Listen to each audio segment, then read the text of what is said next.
Friends welcome to Santosh talks. ఈ రోజు first episode లో ఎవరైతే తుస్సు అనిపించారు, ఎవరైతే బాగా అనిపించారో అన్ని క్లియర్ గా అనాలిసిస్ చేద్దాం. నాకు ఏది అనిపిస్తుందో చెప్తాను. ప్రతి ఎపిసోడ్ తర్వాత ఎవరు హిట్ ఎవరు ఫట్ అనే వీడియో అయితే చేస్తాను. సో మోర్ అప్డేట్స్ కోసం ఛానల్ అయితే సబ్స్క్రైబ్ చేసుకోండి, కంటెంట్ అయితే లైక్ చేయండి. ఇంకా ఫస్ట్ కంటెస్టెంట్ నాకైతే కొంచెం అంటే ఇరిటేటింగ్ అని కాదు, నెగిటివ్ వైబ్స్ వచ్చిన కంటెస్టెంట్స్ ఒక ముగ్గురు ఉన్నారు. ఇంకా ఫస్ట్ కంటెస్టెంట్కి వస్తే తనుజ గారు. ఈమె ఎందుకో ఎక్కువ యాక్ట్ చేస్తున్నారు, అంటే నటిస్తున్నారు, జెన్యున్గా లేరు అని నాకైతే అనిపించింది. దానికి ఇక్కడ 3 కారణాలు అయితే ఎగ్జాక్ట్గా ఉన్నాయి. ఫస్ట్ కారణం ఏంటంటే నాగార్జున గారితో మాట్లాడుతూ స్టేజ్ మీద నీ కామనర్స్లో ఎవరు పోటీ అనుకుంటున్నావు అంటే నాకు ఎవరు పోటీ కాదు అని చెప్పింది. అంటే మేబీ బిగ్ బాస్ అగ్ని పరీక్ష చూడకపోవచ్చు, చూసినా కూడా తనకి చెప్పడానికి ఇష్టం లేకపోతే ఆమె చూసుంటే ఎవరో ఒకరు తనకు రికగ్నైజ్ అయ్యిండ్రు, వీళ్ళు నాకు పోటీ అని చెప్పును. చూడకపోతే చెప్పలేం. చూసి నాకు కామనర్స్ అంటే నాకు వాళ్ళెవరో కాంపిటీషన్ కాదు అంటే మాత్రం అది కొంచెం ఓవర్ కాన్ఫిడెన్స్ అనిపించింది, ఎక్కడో అది కరెక్ట్ కాదు అనిపించింది. సో అక్కడ ఓకే, అది పక్కన పెట్టేద్దాం. హౌస్లోకి వెళ్ళిన తర్వాత ఆశా సైని గారు వచ్చారు కదా, ఆశా సైని గారితో మాట్లాడుతూ ఇదేంటిది 2 హౌస్లు ఉన్నాయి, డబుల్ బెడ్రూమ్స్, అంటే ఇది కామనర్స్ వర్సెస్ సెలబ్రిటీసా అని ఒక క్వశ్చన్ అయితే అడిగారు. నాకు అక్కడ చాలా షాకింగ్ అనిపించింది. ఎందుకంటే ఓకే, నువ్వు అగ్ని పరీక్ష చూడలేదు, లేకపోతే బిగ్ బాస్ గురించి తెలుసుకోకుండా డైరెక్ట్గా వచ్చావేమో అని అనుకుందాం. కానీ ఒక నార్మల్ ప్రోమో అయినా చూడమా, ప్రోమో 1 మంత్ ముందు నుండే పెట్టేసి ఉన్నారు. అంటే 2 డబుల్ హౌసెస్ డబుల్ డోసెస్ అని, సెలబ్రిటీస్ వర్సెస్ కామనర్స్ అని క్లియర్గా ఆ ప్రోమోలో ఉంది. కనీసం ప్రోమో చూడకుండా బిగ్ బాస్కి వచ్చారా అని అయితే నాకు క్వశ్చన్ అనిపించింది. ఎందుకో తనూజ గారు నటిస్తున్నారు అంటే ఆమె జెన్యున్గా లేరు. అది ఎంతవరకు ఉంటారో లేదో తెలియదు, కానీ ఫస్ట్ డే మాత్రం నాకు చాలా నెగిటివ్ అయితే అనిపించింది, నటిస్తున్నారని అయితే అనిపించింది. ఇంకా సెకండ్ కంటెస్టెంట్కి వస్తే సృష్టి గారు. నేను సృష్టి గారు చాలా ఎక్స్పెక్ట్ చేశాను, ఎందుకంటే తన ఇండస్ట్రీలోనే చాలా ఎదిరించి చాలా డిసిషన్లు అయితే ఓన్గా తీసుకున్నారు. అలాంటి సృష్టి గారు బిగ్ బాస్కి వస్తే ఆపోజిట్ కంటెస్టెంట్స్కి టఫ్ ఉంటుంది అనుకున్నా. కానీ సృష్టి గారి మైండ్ సెట్ ఎలా ఉంది అంటే తను మాట్లాడిన విధానం ప్రకారం తను ఎక్కడైతే నెగిటివ్ అయ్యారో, సో నెగిటివ్ తన అంటే చాలామంది సపోర్ట్ చేస్తారు, చాలామంది బ్యాడ్గా మాట్లాడతారు. సోషల్ మీడియాలో కూడా తనకు వ్యతిరేకంగా చాలా కామెంట్స్, చాలా వీడియోస్ అయితే చూసాము. సో అలాంటి స్థితి నుండి బిగ్ బాస్ అనే షోకి వస్తే ప్రతి ఒక్కరికి ఒక సమాధానం దొరుకుద్ది. అంటే నేను బ్యాడ్ కాదు, సోషల్ మీడియా జరుగుతుందంతా నాకు నెగిటివ్గా జరుగుతుంది అని ప్రూవ్ చేయడానికి బిగ్ బాస్కి వచ్చినట్టు అయితే అనిపించింది. అంటే తన పైన ఉన్న మచ్చలన్నీ బిగ్ బాస్ లోపలికి వచ్చి నేను మంచిగా ఉంటాను, నేను ఇలాంటి అమ్మాయిని అని ప్రూవ్ చేసుకుంటానని వచ్చింది తప్ప బిగ్ బాస్లో ఏదో సాధిద్దాం, బిగ్ బాస్లో మంచి కంటెంట్ వచ్చినట్టు ఉన్న పాయింట్ ఉన్నగా మాట్లాడదాం అని అయితే మాట్లాడలేదు ప్రస్తుతానికి. అంటే ఫ్యూచర్ ఎలా ఉంటుందో చెప్పలేం, కానీ ఫస్ట్ డే మాత్రం తన ఒపీనియన్ ఏంటంటే తన గురించి ఎవరైనా నెగిటివ్గా అనుకుంటే అదంతా పాజిటివ్, నేను అలా కాదు ఇలాంటి అమ్మాయిని అని చూపించడానికి అయితే వచ్చాను అని చెప్పారు. దానివల్ల ఎంతవరకు కంటెంట్ క్రియేట్ అవుతుంది అనేది మనం చెప్పలేం, కానీ కొంతవరకు ఓకే.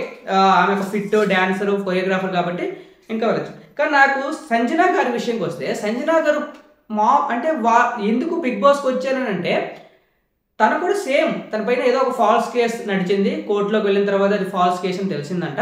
సో అయినా కూడా ఆ ఫాల్స్ కేసు అని అందరికీ చేరలేదు, కొందరికి మాత్రమే తెలిసింది. మిగతా వాళ్ళందరూ ఆమె తప్పు చేశారని అనుకుంటున్నారు. సో తను ఎంత ఇన్నోసెంటో ఎంత పద్ధతి గల అమ్మాయినో అని బిగ్ బాస్లో చూపిస్తూ అందరికీ తెలియాలని వచ్చిందంట. సో అది ఎంతవరకు కరెక్ట్? బిగ్ బాస్కి దానికి తన పర్సనాలిటీ కోసం వచ్చింది ఓకే, కానీ బిగ్ బాస్కి యూజ్ అవ్వదు, చూసే ఆడియన్స్కి కూడా యూజ్ అవ్వదు. జస్ట్ నువ్వు ప్రూవ్ చేసుకుంటావు. అండ్ కుక్ ఎవరు చేస్తారన్న విషయంలో కూడా నేను చేస్తాను ఒక మంచిదనంగా ఎత్తేశారు. సో తను ఎటువంటి గొడవలు పడతారు, ఎవరితోనైనా వాంటెడ్గా గొడవలు పెట్టుకుంటారని అయితే నాకు అనిపించట్లేదు. ఎందుకంటే తను మంచిగా పోర్ట్రేట్ అవ్వడానికి వచ్చారు, నెగిటివ్ అవ్వడానికి కొంచెం ఆలోచిస్తారనమాట. సో ఇలాంటి వాళ్ళ కంటెంట్ అవ్వదు. వీళ్ళు ముగ్గురు అయితే ఫస్ట్ ఎపిసోడ్లో నాకు అంత అనిపించలేదు. తనుజ గారు ఎంతవరకు నటిస్తారో చూద్దాం, అది నటన నిజమో కూడా మనం కన్ఫర్మ్ చేయలేము ఫస్ట్ డేనే. ఓకే చూద్దాం. ఇంకా హిట్ అంటే ఎవరైతే బాగా గ్రాఫ్ పెంచుకున్నారు, ఎక్స్పెక్టేషన్ లేకుండా గ్రాఫ్ అయితే పెరిగిందని నాకు ఎవరికి అనిపించింది అంటే భరణి గారు.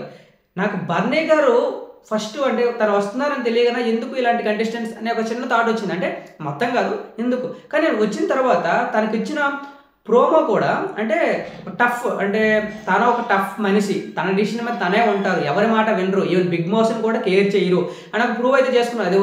అది టీఆర్పీ స్టంట్ అవ్వచ్చు, కానీ అది బర్నీ గారికి యూజ్ అవుతుంది అనమాట. సో అలాంటి క్యారెక్టర్ బిగ్ బాస్ మాటే వినరు, తను ఏమనుకుంటే అది చేస్తున్నప్పుడు బిగ్ బాస్ కంటెస్టెంట్స్ మాట ఎందుకు వింటారు? వాళ్ళతో గొడవ పడడానికి చాలా పాయింట్స్ ఉన్నాయి. అంతేకాకుండా తన ఫిజికల్లో చాలా ఫిట్, చూసాం కదా డివాన్ పవన్తో 60 పుషప్స్ తీశారంటే ఆమె ఎంత ఫిట్గా ఉన్నారో ఆ ఏజ్లో కూడా. సో అంతేకాకుండా ఆయన క్యారెక్టర్, తను మాట్లాడే మాటలు కూడా చాలా షూట్గా ఉన్నాయి. సో ఇలాంటి క్యారెక్టర్ బిగ్ బాస్ చాలా అవసరం. ఈయన మంచి కంటెస్టెంట్ అవుతారని నేను అనుకుంటున్నాను భరణి గారు. సెకండ్ హిమాని చాలా ఇంప్రెస్ చేశాడు. తను వచ్చిన ఏవి అయితే వేశారు కదా, ఏవిలో ఓకే అది తన బ్యాక్గ్రౌండ్ స్టోరీ మంచి సక్సెస్ అయ్యాడు. సక్సెస్ అయిన తర్వాత బిగ్ బాస్కి అయితే వచ్చాడు. ఆ తర్వాత తను పాడిన పాట అంటే తను చూపించిన టాలెంట్ ఎంత బాగా ఎంత టాలెంటెడ్ పర్సన్ అనేది తను చాలా ప్రూవ్ చేసుకున్నాడు. అండ్ ఎక్కడంటే ఫిమేల్ వాయిస్తో పాట పాడడం, తర్వాత నాగార్జున గారు చిరంజీవిని ఇమిటేట్ చేయమంటే చాలా బాగా ఇమిటేట్ చేశాడు. తనకున్న టాలెంట్ అంతా చూపించాడు. అంతేకాకుండా తను ఎంత క్లెవర్గా ఆన్సర్ చేశాడంటే, నాగార్జున గారు అడిగారు ఈ సీజన్ బిగ్ బాస్లో కామనర్స్ విన్ అవుతారా సెలబ్రిటీస్ విన్ అవుతారా అంటే, నేను కూడా కామనర్ నుండే సెలబ్రిటీ అయ్యాను, సో కామనర్స్ విన్ అవుతారు అన్నాడు. అంటే అక్కడ సెలబ్రిటీ విన్ అవుతారని స్పెసిఫిక్గా చెప్పలేదు, కామనర్స్ విన్ అవుతారని స్పెసిఫిక్గా చెప్పలేదు. అందరూ కూడా కామనర్స్ నుండే సెలబ్రిటీ అయ్యారు, సో కామనర్స్ విన్ అవుతారు అంటే ఎవరు ఏది ఆన్సర్ చాలా తెలివిగా ఆన్సర్ చేసాడు అనిపించింది. ఇమాన్యుయల్ టూ గుడ్ అయితే అనిపించింది. తను మిగతా ఎపిసోడ్స్లో కూడా మంచి ఎంటర్టైన్ అవుతాడైతే నాకు అనిపిస్తుంది. ఇంకా ఆశా సైని గారు 46 ఏజ్లో కూడా చాలా ఫిట్గా చాలా గ్రేస్ఫుల్గా ఉన్నారు. అంతేకాకుండా తన బ్యాక్గ్రౌండ్ స్టోరీ అయితే ఉంది కదా లవ్ గురించి, అలాంటి స్టోరీ అనేది నాకు ఎందుకో కొంచెం హార్ట్ టచింగ్గా అనిపించింది. అంత ఏజ్లో కూడా ఈ డిసిషన్ తీసుకుని బిగ్ బాస్కి రావడం, దాన్ని ఒక సెంటిమెంట్లో ఒక సింపతిగా యూజ్ చేయకుండా చాలా జెన్యూన్ అయితే అనిపించింది. ఆశా సైని గారు తనకున్న ఫిట్నెస్కి అయితే టాస్కులు కూడా ఆడుతారు అని అనిపించింది. కానీ తనకి ఎక్కడ ప్రాబ్లం అవుతుందంటే తెలుగు సరిగ్గా రాదు. సో అది ఎంతవరకు వర్కౌట్ అవుతుందో చూడాలి బిగ్ బాస్లో. ఇది ఫస్ట్ ఎపిసోడ్ రివ్యూ. అంటే మిగతా వాళ్ళందరూ డల్ అంటే వచ్చారు వెళ్ళిపోయారు. రామరావుతో కొంచెం తనకున్న టాలెంట్, తన డ్యాన్స్ సింగింగ్ పర్ఫార్మెన్స్తో కొంచెం ఆకట్టుకున్నాడు. కానీ చూడాలి ఇంకా ఫర్దర్గా, ఇప్పుడే డిసైడ్ చేయడం. సో ఫస్ట్ ఎపిసోడ్లో అయితే వీళ్ళు నాకు అనిపించింది. మీకు ఎవరైతే బాగా అనిపించారు, మీకు ఎవరైతే కొంచెం ఫట్ అనిపించారో కామెంట్ చేసేయండి. Thank you.